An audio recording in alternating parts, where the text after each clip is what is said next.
Right guys, welcome back to another video, and today let's talk about some football. Right, so today basically what I wanted to talk about is, basically, if you didn't hear the news, Thomas Tuchel just got sacked from being manager of Chelsea Football Club, and basically I just wanted to talk about it, give my opinion on everything to do with the sort of stuff that's happened and some of the stuff that people are saying. So I've watched a few videos from big football YouTube channels like Rory, like Thogden and people like this about it, and people talking about it and say, for example, Thogden thought it was him and his dad thought it was a bad decision. I'm going to have to disagree with you there. The way they were playing hasn't been conducive to winning for a while. Like, yes, it won in cup competitions. You could highlight the Champions League in that fact, winning the Champions League not last year but the year before. You could say he's won there, but realistically, how well has he performed in the Premier League? Yes, he came third in a league where there are two good teams and then there's everyone else. They weren't looking like they were ever going to catch Manchester City or Liverpool. And you can say this confidently that they wouldn't have caught them again, in my personal opinion. Chelsea were looking very stale. Defensively, obviously, losing two of your centre-backs is not ideal in any way.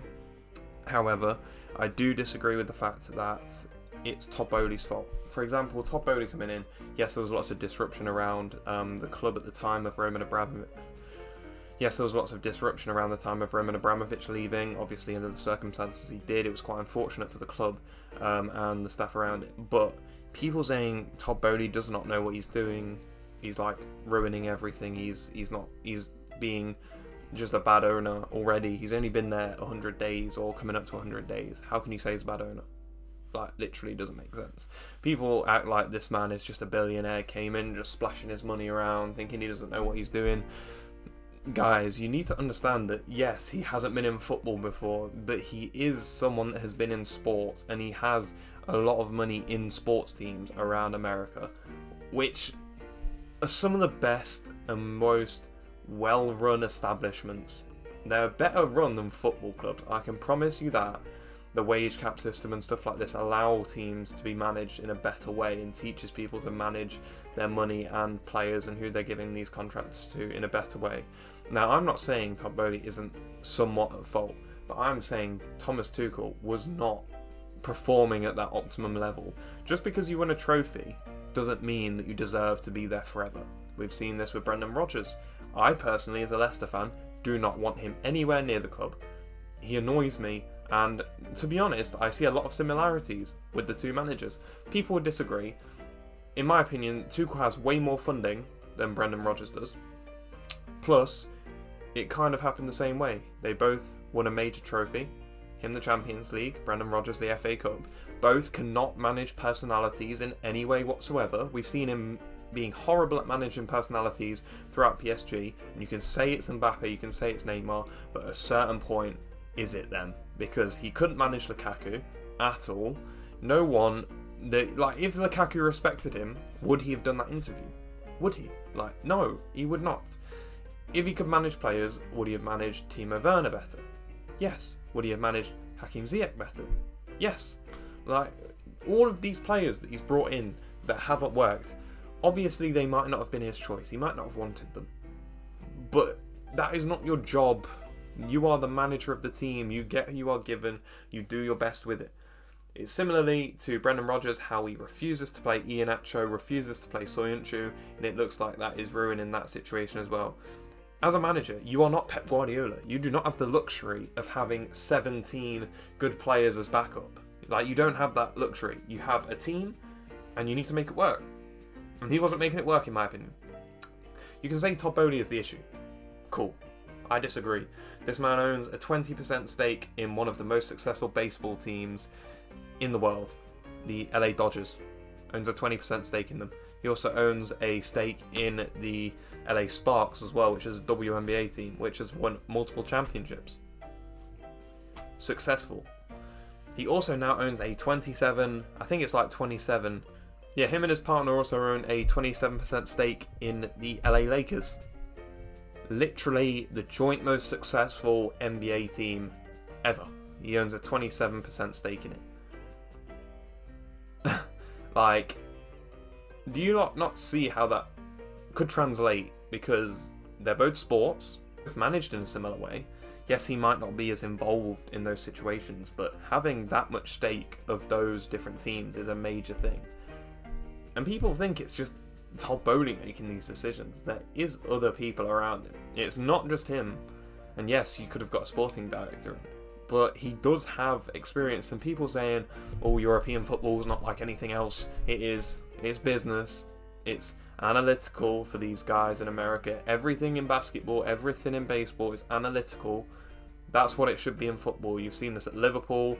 You've seen this across Dortmund as well. You've seen this at Leipzig. You see the analytical techniques used extremely well under a budget. And they do that in America. Why would it not work here? It has. You've seen it work, and people refuse to acknowledge it because he's someone from outside of your club. Factual. Like, I'm sorry, just because he is not like born and bred Chelsea fan, or like you really want him to be. No one is that anymore. No one's the guy from down the street who also owns the football club. He loves that and he's been a fan for his whole life. It's not that anymore. They're all billionaires. No one cares. That's how football is. That's how everyone wanted football. I saw this stat even, I think it was Thogden that said it in his video. £1 billion spent, or a billion spent in the Premier League. That was matched over the top 5 leagues combined, which stands out a lot. This is what the Premier League has turned into. This is what the Premier League has become because of the resistance from the Premier League to stop these sort of people coming in.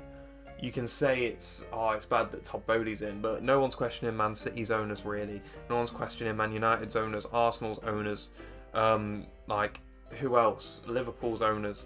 Like every single owner, even Tottenham's owners, they're all American. None of them American, like from different places that did not grow up as these fans, and I have no personal issue with it. This is what football has become.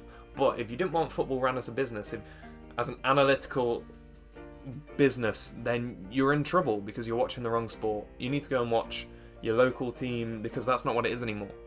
Thomas Tuchel was right to be sacked. He was not performing. You could see from the performances when they were getting wins, they weren't convincing. They were losing 3-0 to Leeds, losing 1-0 to Dynamo Zagreb, which I admit has good players, but would come bottom of the Premier League, no doubt. Like, what are we even having this conversation about? I don't understand where the theory comes from that he shouldn't have gone sacked. Like, people are saying it's over one result. It's not. It's been happening for the past year, where he has been good in the Champions League, fair play, and knockout competitions, but not in the Prem. And that's what ultimately you're there to win. This is my personal opinion on it. I don't think it was a bad decision. I think people questioning Todd Boehly, even though he's only been there under 100 days, is strange to me. He's not even had a full season there. He's brought in really exciting players, even though you're complaining about it. And if they're getting Graham Potter, this is a great success in my opinion. A very good success. I don't see how it can be taken as anything else but that. Graham Potter would come in, Pochettino would come in, even Zidane would come in and do an amazing job there. In my opinion, you'd probably want, I would say Pochettino would be the safest bet. Graham Potter, if you're going to be outlandish, he has never dealt with egos, so we've never really seen it. So that could be a difficult thing there. That is my take on the whole situation. If you have enjoyed this video, like the video, subscribe to the channel. I really do appreciate you, and thank you so much for watching.